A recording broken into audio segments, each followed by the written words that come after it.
that it wasn't the House, nor the Senate, nor the PNP, nor the intelligence community making the request. It was the witness. I beg to disagree. It was Speaker Martin Romualdez who was asking me. Yes, I Mr. did not President. talk to the witness. I did not hear him say. It was only Mr. Speaker President, Martin. it was live in the hearing. Bago siya magsalita, sinabi niya, pwede ba, mga congressman, wag niyo akong ibabalik sa Senate dahil may mga, hindi ako safe, may mga senador doon. Ang sabi ng congressman, magsalita ka muna. Tama po si Senator Lacson na may legal at physical custody. Pero it's always the committee and the Senate who decides the physical custody. So in the case na sinabi yung Pasay City Jail, it was the decision of Senator Dick Gordon. It is the witness, Assistant DE, saying, wag niyo akong dalhin doon, tapos siya yung nasunod.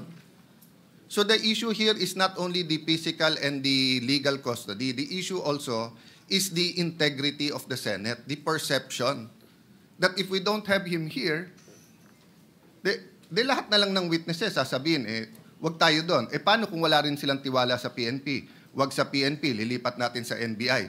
The peculiarity of this case is that it wasn't the House, nor the Senate, nor the PNP, nor the intelligence community making the request. It was the witness.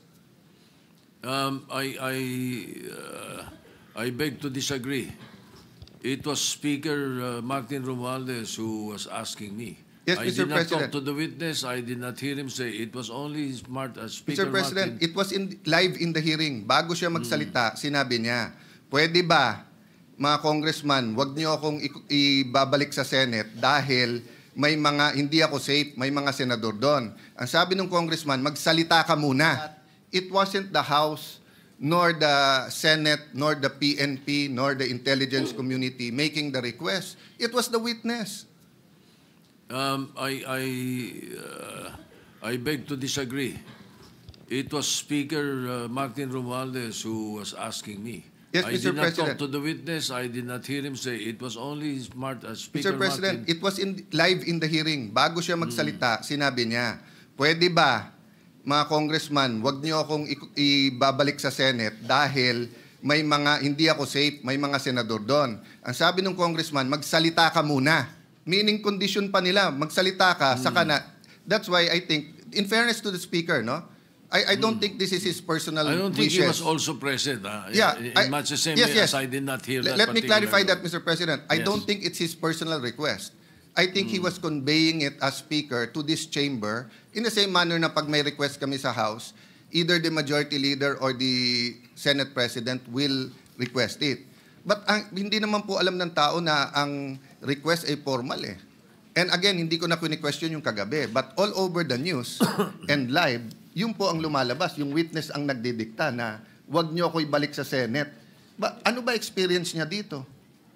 Ano ba ang ginawa natin sa kanya? Di ba? Wag siyang ibalik sa Senate for detention. Pero Yes. we will never allow that he not be brought here back when Agree, you need Mr. it. President, As a but matter of fact, if you move for